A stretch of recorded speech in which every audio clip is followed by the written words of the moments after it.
High, তো welcome সবাইকে chemistry ক্লিনিকে। তো আমরা জানি মোটামুটি কালকেই একটা নোটিশ আপলোড করেছে ওয়েস্ট বেঙ্গল এনএমসি, যেটা 22/8/2025-এ। তো আজকে তোমরা জেনেই গেছো অনেকে যে আজকে তোমাদের রেজাল্ট পাবলিশ হবে। নিটের রেজাল্ট নয়, যেটা তোমরা চয়েস ফিলিং করেছিলে যেভাবে, তাহলে কলেজের রেজাল্ট মানে কোন কলেজে তোমরা অ্যালোটেড হয়েছো সেই কলেজের রেজাল্ট আজকে বেরাবে।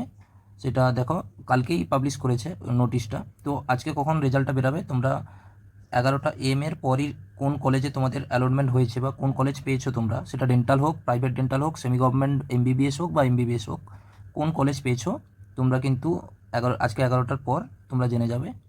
এবং একটু একটু টাফনেস আছে অ্যাডমিশনের প্রসেসের ক্ষেত্রে। তাহলে কেন সেটা বলছি, দেখে নাও। সেটা আছে, দেখো, 23 আজকেই রেজাল্ট বেরাবে, আবার আজকেই 12টা থেকে অ্যাডমিশন প্রসেস শুরু হয়ে যাবে। কিন্তু আজকের ডেটটা দেখো, আবার শনিবার, আবার ব্যাংক বন্ড করতে সেটাও প্রবলেম হবে। তাছাড়াও আর দুদিন দিয়েছে, 25 তারিখ দিয়েছে আর 26 তারিখ দিয়েছে, 10টা AM থেকে 4টা PM অবধি। তাহলে অ্যাডমিশন প্রসেসটা অনেকটাই শর্ট দিয়েছে। তো সেই অনুযায়ী প্ল্যানিং করে তোমরা অ্যাডমিশন করো। এবং এখানে একটা ভালোভাবে জিনিস পড়ে নিও, সমস্ত private medical college in admission process will be in different government medical college in Kolkata. মানে এটা কি বলতে চাইছে বলো দেখি। তোমরা যে গভর্নমেন্ট মেডিকেল কলেজ পাবে, যে গভর্নমেন্ট মেডিকেল কলেজ পাবে MBBS এর ক্ষেত্রে বা ডেন্টালের ক্ষেত্রে, অ্যাডমিশনটা কিন্তু সেই কলেজে হবে, সেই গভর্নমেন্ট মেডিকেল কলেজে। ধরো তুমি বর্ধমান মেডিকেল কলেজ পেয়েছো, তাহলে অ্যাডমিশন প্রসেস বা ডকুমেন্টসগুলো সব কিছু নিয়ে তোমরা বর্ধমান মেডিকেল কলেজে যাবে। কিন্তু যারা প্রাইভেট মেডিকেল কলেজ পেয়েছো তারা কিন্তু সেই কলেজে যাবে না। তারা কিন্তু মেনশন করা আছে কলকাতার 4টে গভর্নমেন্ট মেডিকেল কলেজেই প্রাইভেট কলেজের অ্যাডমিশন হবে। তারা বুঝে নেবে তাদের অ্যাডমিশন প্রসেসটা। বুঝতে পারলে কিনা বল। ধরো তোমরা পেয়েছো শান্তিনিকেতন মেডিকেল কলেজ, কিন্তু তোমরা শান্তিনিকেতন মেডিকেল কলেজ যাবেন না, কারণ সেই শান্তিনিকেতন কলেজ কোন কলকাতার মেডিকেল কলেজটায় আছে সেটা তোমরা একটু পরে জেনে যাবে, সেখানে তোমরা যাবে। কি বুঝতে পারলে কিনা বলো। আর সমস্ত ডেন্টাল কলেজগুলো, যেটা গভর্নমেন্ট ডেন্টাল কলেজ, তোমরা গভর্নমেন্টে যাবে। কিন্তু যদি প্রাইভেট পাও, তাহলে প্রাইভেট কলেজগুলোর কিন্তু আর আহমেদ ডেন্টাল কলেজেই অ্যাডমিশনটা হবে।